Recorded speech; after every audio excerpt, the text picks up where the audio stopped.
Good evening, welcome to Crowns and Sashes magazine. Tonight I'm talking to the lovely Ashlea. Hello, would you like to introduce yourself, please?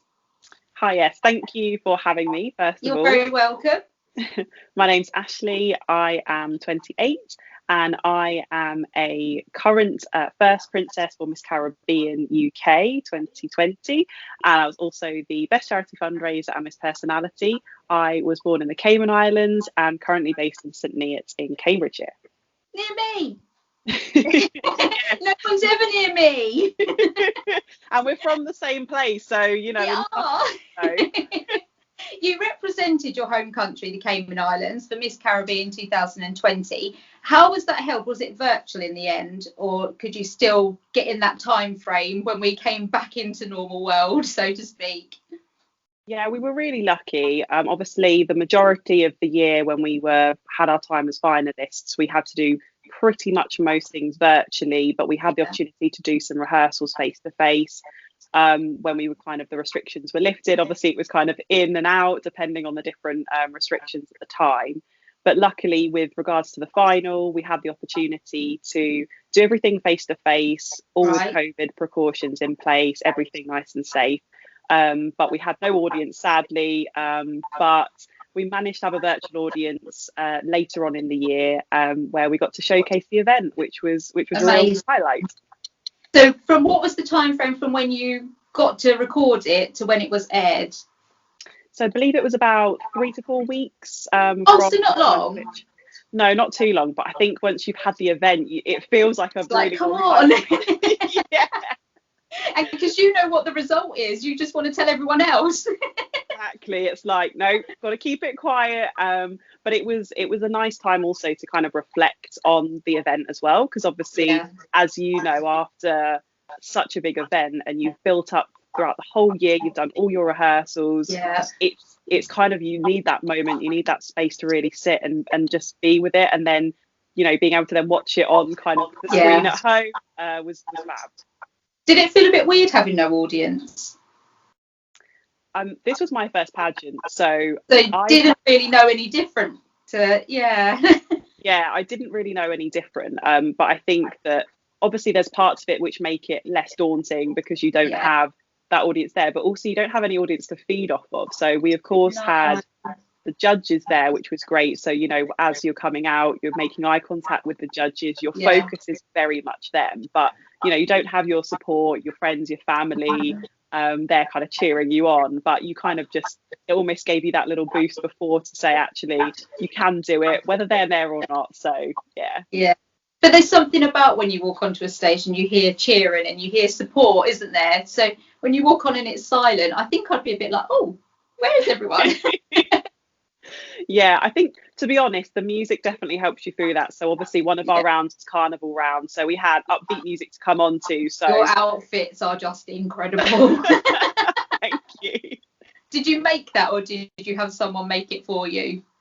No, we had an incredible company, YMAS, who created the costumes for us. So they were honestly so beautiful, and I remember the first time we got to try them on, and we weren't really sure what colour they were until kind of later on they kept it quite quiet, and then we saw these beautiful yellow costumes and we were like, oh my goodness, this is incredible. They are incredible.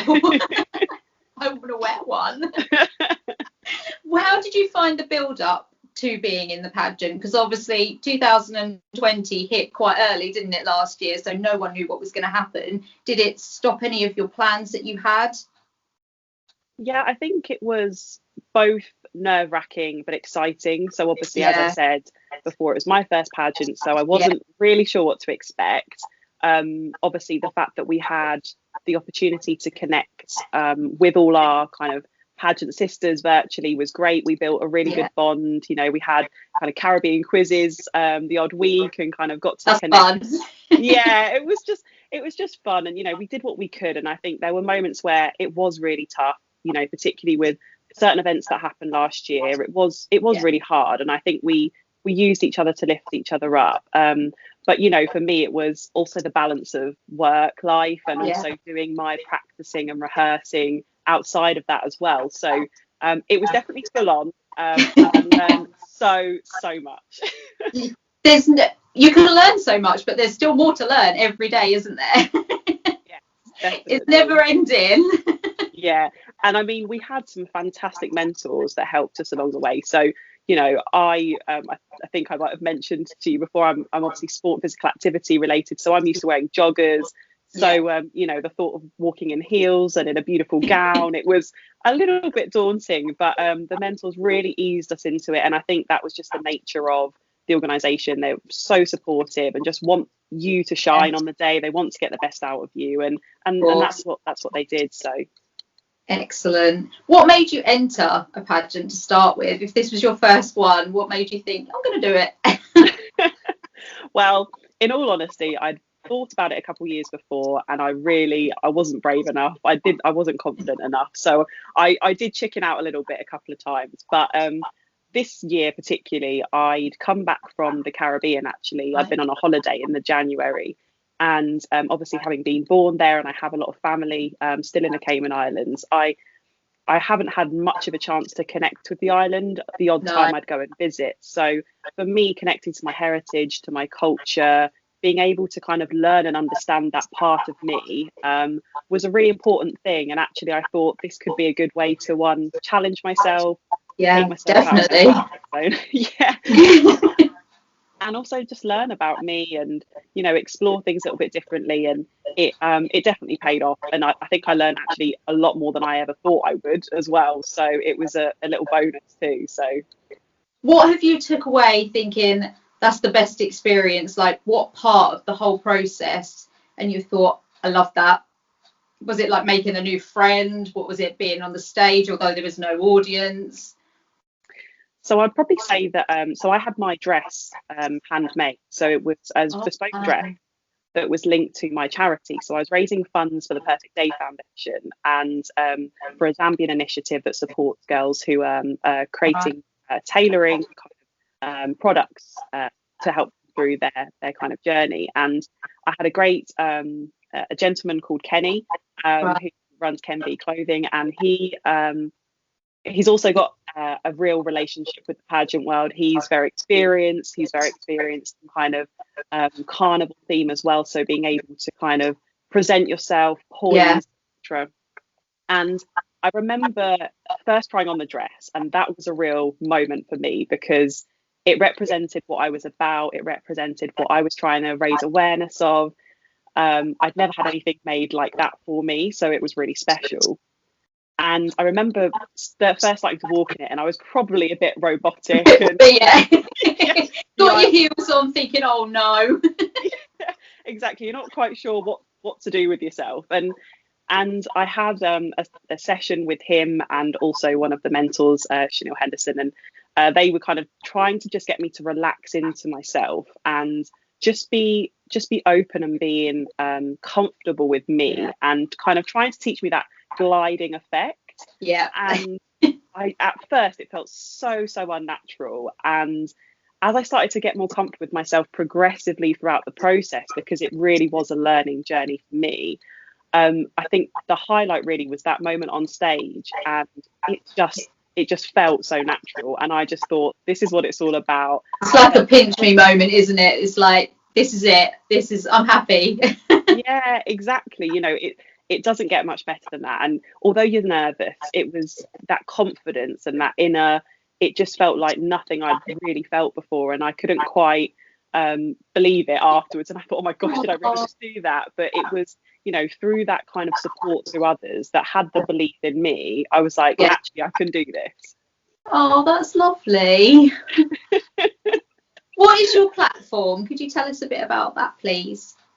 Sure. So my platform advocates kind of self-love, self-care and self-improvement. And during my time so far with my title, I've been building on my campaign Be Beautiful. So it's Be Beautiful. So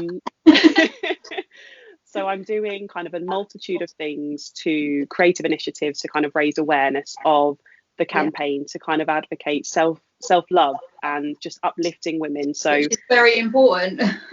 Yeah, I mean, do you know what? I did release my first poem just recently, so I'm doing a series of poems. So I'm writing them myself, and I just released my first one called Enough. And I just had some women who'd seen it, were exposed to it, and they contacted me and they said thank you, and somebody said they cried.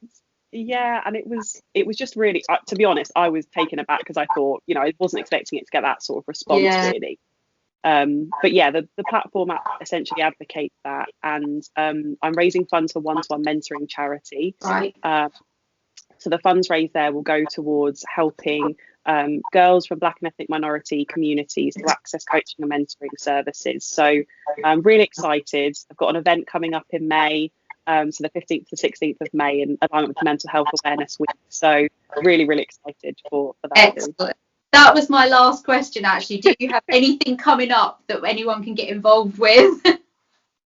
Yes, definitely. So, I mean, you can look through my platforms and you'll be able to find all the information that will be kind of promoted in coming weeks around the event. You'll see the new poems. I won't reveal too much, but the new poems that will be coming out, which hopefully people can enjoy as well. And then obviously all my charity fundraising links are all on there as well. That's excellent. Thank you very much. It's been a pleasure talking to you. Thank you. And thank you so much for having me. It's been. You're very welcome. Hopefully we'll chat again soon. Yeah, definitely. Thank you. See you later.